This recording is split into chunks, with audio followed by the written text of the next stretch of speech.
Hi everyone, I'm Echoes, and I'm a VTuber, and I'll be going over episode 8 of Gundam Witch from Mercury. This episode we don't really get too many like details, as it mostly focuses on creating the Gundam company. But we do get a little bit of interesting tidbits here and there that seem important, so I'll be covering them. So in the beginning, we pretty much have the group, the Earthians in the Earthian dorm, and Miorine and Suletta are trying to figure out who will be leading them exactly. So who, in a way, is going to be present? How's the company going to be run?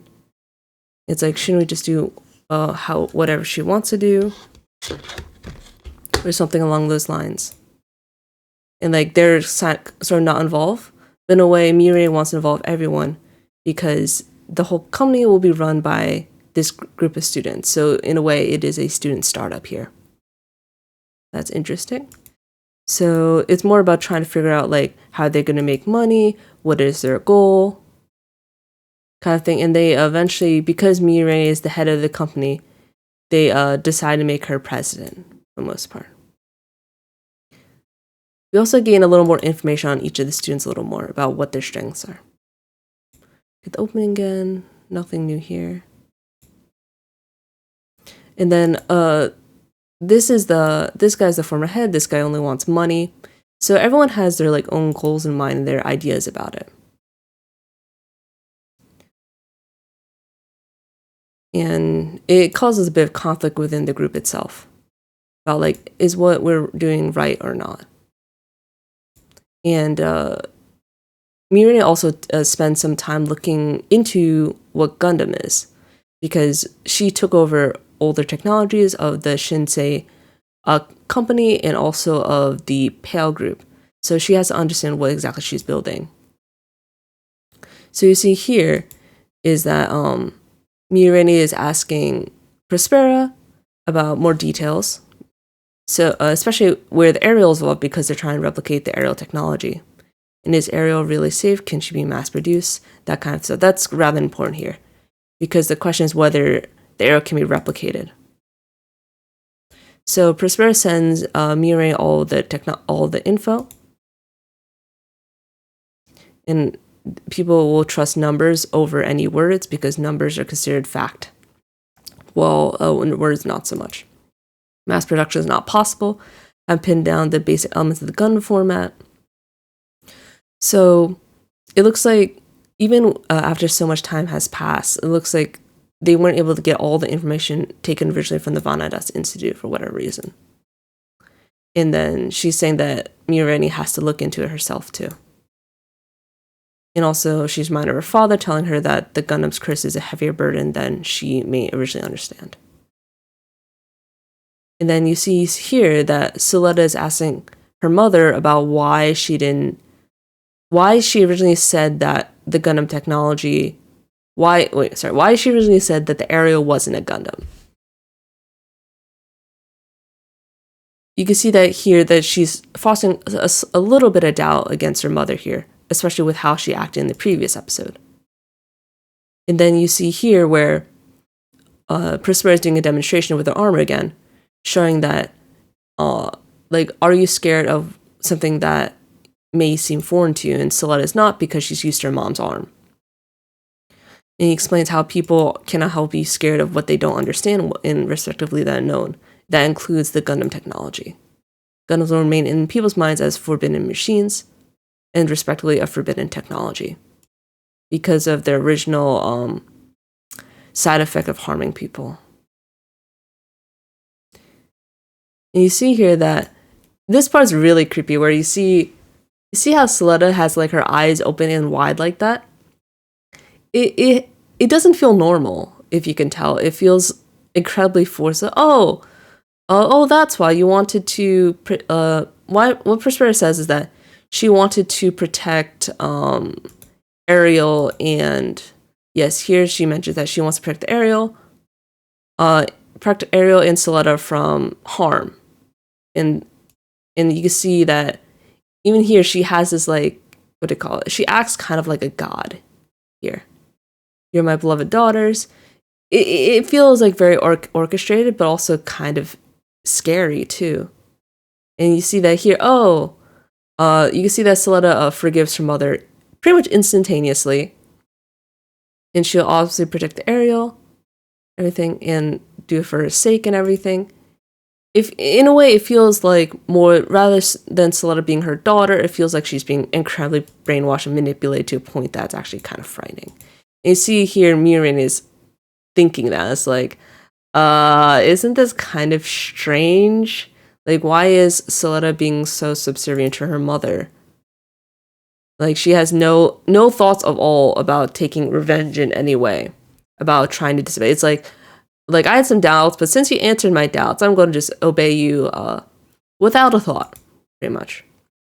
And this is, Miorine points out here, it's like, isn't there anything more important to ask her mother about why Suletta can pilot the Ariel without getting harmed? Like, she didn't even think about those questions.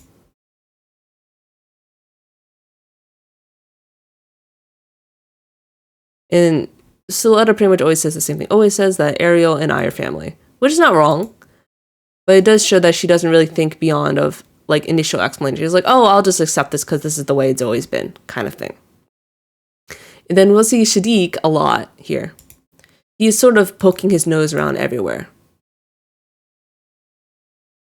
And then Miorine is like, oh, don't tell him anything because we're like rivals and stuff. It's not good to say technology and everything, anything about the Gundam technology, because he's trying to look for it himself. It's just, in a way, him trying to prod it out of them. Trying to give some advice here. And Shaddiq is like, oh, why don't I take control? Like, he feels a bit more like a control freak here a bit. Where he's like, oh, instead of you running a company, why don't I just do it for you? So he could sort of reap all the benefits in a way. It's like, oh, if how we'll do is because as long as we get married to each other, right?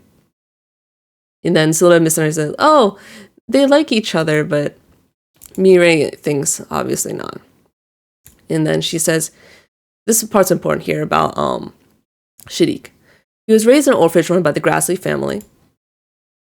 So because of that, confirms that he is not the actual son of the head of the Grassley group. He's an adopted one, which is also confirmed in his bio. And that guy will do whatever it takes. He will do whatever it takes to prove himself because he is not the actual son of the head of the group. He has to prove himself worthy, in a way. And also don't let your guard down because of that. And here's where where they break down a lot of the important parts, which is rather interesting. You see, it's all in English, which is quite nice. Preparing disclosure documents for investors, application for the registration of incorporation. That's like sort of, they pretty much break down all the parts of the business.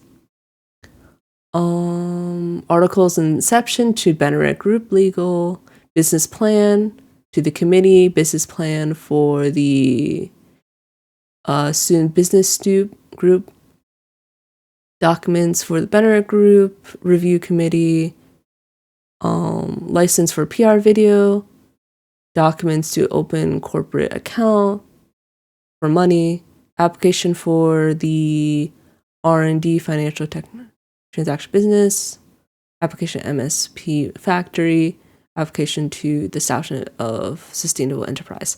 So they have to do quite a lot of steps in order to be able to make sure the company is started. This guy also always wants money in the end. And then they pretty much go break down into what the company is about. Like, why are you doing articles? Do you determine the nature of the company? Like, what is their goal? Like, initially it's only brought up that they should only weaponize the gun technology. And also saying that they don't really have that much money because so much money was already used in order to take the development teams of Shinsei and the Pale Group. In order to raise everyone's expectations. And people are saying that it's a natural idea to simply weaponize the Gundam technology because that's what it was used for previously. only selling Earthians. You can't really do that because they get customers from anywhere. It doesn't matter which group it's from. And some people are like, oh, I didn't come here just to build no mobile suits, because mobile suits are always used as weapons. So then Miorine has to make some decisions here because she's the head. And then she breaks out things to do. Like, various people in charge of the bank account, then the papers, and then the rest of everyone is involved with making the PR video, which is for public relations. And then she is going to go figure out more information. And then you see here, we see Guel again, who's being bullied by his patriots because he's still living in a tent. And then Shaddiq comes in, and he's like, I'm going to help you if you decide to come to my house and stuff. And then Guel's like, I won't be able to I won't help someone who doesn't fight me. I only avoided it because I thought I could leave it to you. Is where he says that he originally trusted Guel to be able to maintain his role as the head of the family, but didn't expect he would lose. And respectfully, he has no reason to battle him now because he has nothing, pretty much. Don't need anyone's pity. So yeah, so Guel rejects Shaddiq's offer. And he also says, has conversations with Zenali involving pretty much his father's giving him a lot of suits in order to be able to take the aerial. Because his father's like, all Gundams must be erased in the world. That's his belief. And he doesn't change from that. Because of that, Shaddiq finds that his father is really narrow-minded. He doesn't really think outside the box because he's so old. Yeah, he's far too narrow. Pretty much encompasses that. And then you see here is where Miorine is doing more Gundam investigating.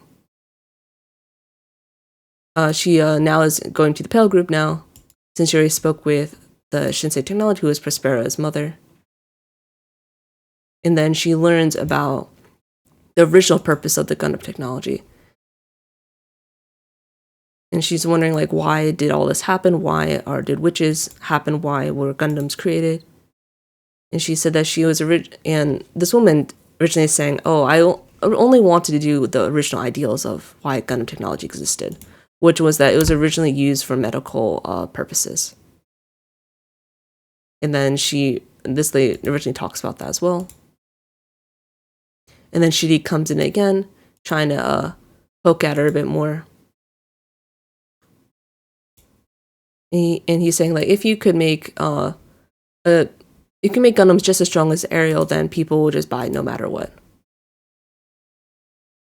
And he's saying, oh, I'll provide resources and money if you want. And she's like, what do you get out of it?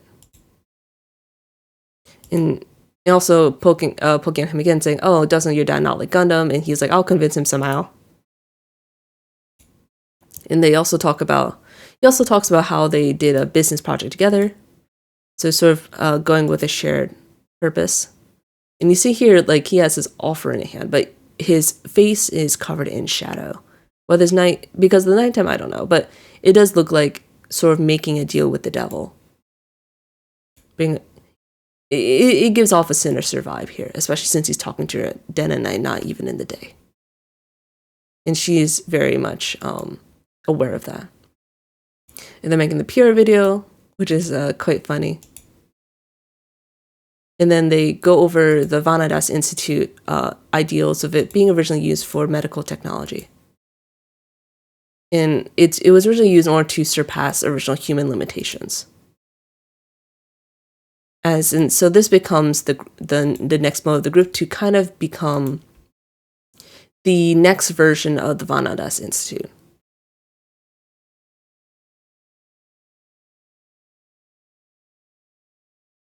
So yeah, and then they go over the PR video here, which is really cute with Suletta and the Ariel kind of dancing together.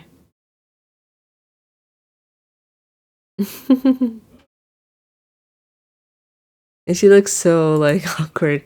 And also I was looking at the Reddit real quick and the anime subreddit, and they mentioned how this symbol looks kind of like Prospero's shoulder. So that's an interesting logo, I gotta say, referencing that. They do all the steps and they complete all the steps pretty much. And then they submit their plan. They do all the hard work. And then you see here where for your new technology business. So pretty much they added another regulation in order to stop the company from being created. And this is as directed, I've added new regulations. And you see that Shaddiq is here with all of his harem members. They're all female from what I can tell. Safe regulation new technology used in new businesses. They're going to continue to, this group's going to continue to impede Miorine's company.